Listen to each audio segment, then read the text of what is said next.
భల్లాల దేవా. అండ్ ఈసారి ప్రమోటర్గా కాకుండా యాక్టర్గా కూడా కనిపించబోతున్నారు. We're so happy. అండ్ చాలా ఇయర్స్ అయిపోయింది మిమ్మల్ని స్క్రీన్ మీద చూసి. And so happy to see you here sir. అందరికీ నమస్కారం. ఎలా ఉన్నారు? ఆహా, ఇదే కదా కావాలి. చాలా సంవత్సరాలు అయిపోయింది బయటకు వచ్చేలాగా.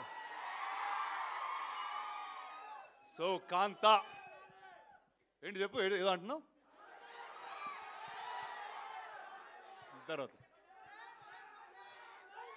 సో ఈరోజే పొద్దున్న కాంతా ట్రైలర్ రిలీజ్ అవ్వడం జరిగింది. అండ్ ఈ సినిమా కాలం అన్నది ఒత్తి సినిమానే రీక్రియేట్ చేయగలుగుతుంది. జై హో దా. ఓకే స్వామి, మీరు బాగా రౌడీగాడయ్యా మీరు అసలు.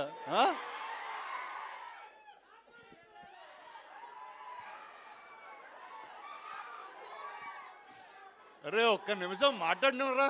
ఓకే అంతే అంటారా? సరే ఒక 2 minutes. నేను చిన్నప్పుడు మెడ్రాస్ నుంచి హైదరాబాద్కి వచ్చినప్పుడు ఇక్కడ సినిమా ఇండస్ట్రీ లేదు, స్టూడియోలు లేవు, ఏమి లేవు. రాళ్ళు రప్పల మధ్యన వచ్చాం మేము. యాక్చువల్లీ ఏంట్రా మత్తులో మాట్లాడలేదురా, మామూలుగా మాట్లాడుతున్నాను రా రే. ఏదో చిన్ననాటి జ్ఞాపకాలు ఏదో చెప్పుకుంటున్నాను. చెప్పుకోని ఎవరా నన్ను? నేను ప్రిపేర్ అయ్యి బాగా వచ్చాను మీతో ఏదో మాట్లాడేద్దామని. అసలు ఆగనివ్వట్లేదు. ఓకే కానీ చెప్తాను. సో ఆ టైంలో ఇక్కడ అన్నపూర్ణ స్టూడియోస్, పద్మాలయ, రామానాయుడు స్టూడియోస్ ఇవన్నీ కడుతున్నప్పుడు వాళ్ళందరూ మాట్లాడుకునే ఏంటో తెలుసా? విజయవాణి స్టూడియోలో ఇలా జరిగిందంట, ఏవిఎం స్టూడియోలో ఇలా జరిగిందంట అని. ఇలా స్టార్స్ గురించి అంటే ఇప్పుడైతే ఇంత పెద్ద మీడియా, సోషల్ మీడియా మీరు అందరూ ఉన్నారు. అప్పుడు స్టూడియో లోపల జరిగే విషయాలు చాలా తక్కువ మంది తెలిసాయి. బాలయ్య గారు కూడా అక్కడి నుంచి వచ్చారా నాతో పాటు. సో అలాంటి ఒక సెట్టింగ్లో సెల్వా నాకు ఒక కథ చెప్పడం జరిగింది.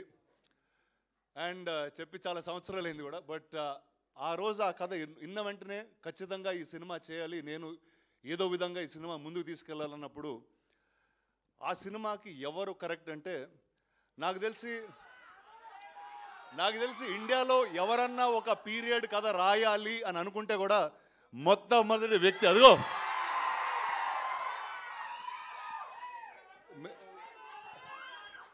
కాదు. నాకు మేము టైటిల్ పెట్టకముందు వేరే వాళ్ళ కథ అది చెప్తున్నప్పుడు, సార్ రెట్రో కింగ్ సార్ అతను కరెక్ట్గా ఉంటారన్నారు. కానీ ఈ సినిమాలో మేము చెప్పాం ఖచ్చితంగా November 14 తర్వాత మీరందరూ ఇతన్ని నట చక్రవర్తి అని పిలుస్తారు. అండ్ సెల్వా గురించి ఏం చెప్పాలంటే ఆయన ఎంత ఆథెంటిక్ మనిషి అంటే ఒక డైరెక్టర్ పాత్రకి ఎతికెతికి ఒక డైరెక్టర్ గారిని పట్టుకొచ్చారు. అది సముద్రగణి గారు. ఆయనతో ఆబ్వియస్లీ ఇంతకుముందు ఆయన కొడుకుగా చేశాను. అండ్ ఇప్పుడు చాలా వేరేగా ఉంటుంది మా రిలేషన్షిప్ ఈ సినిమాలో.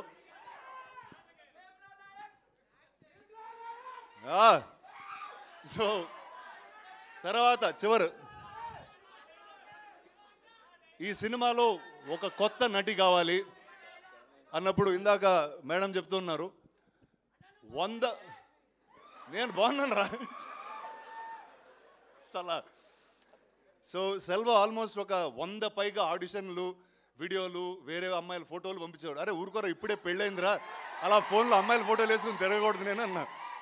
బట్ అది మొత్తం అయిన తర్వాత ఇలాంటి సముద్రకణి గారు, దుల్కర్ లాంటి నటుల మధ్య నిలబడడానికి అసలు మామూలుగానే జంకుతాం. నేనేదో హైటు బేస్ వాయిస్ వేసుకుని లాగేస్తూ ఉంటాను కానీ బట్ వాళ్ళిద్దరి మధ్యన అద్భుతంగా నుంచుంది భాగ్యశ్రీ. ఇందాక చెప్పినట్టు first madam sir correct. So ఆ మేడంని ఫస్ట్ పట్టింది మేమే. కానీ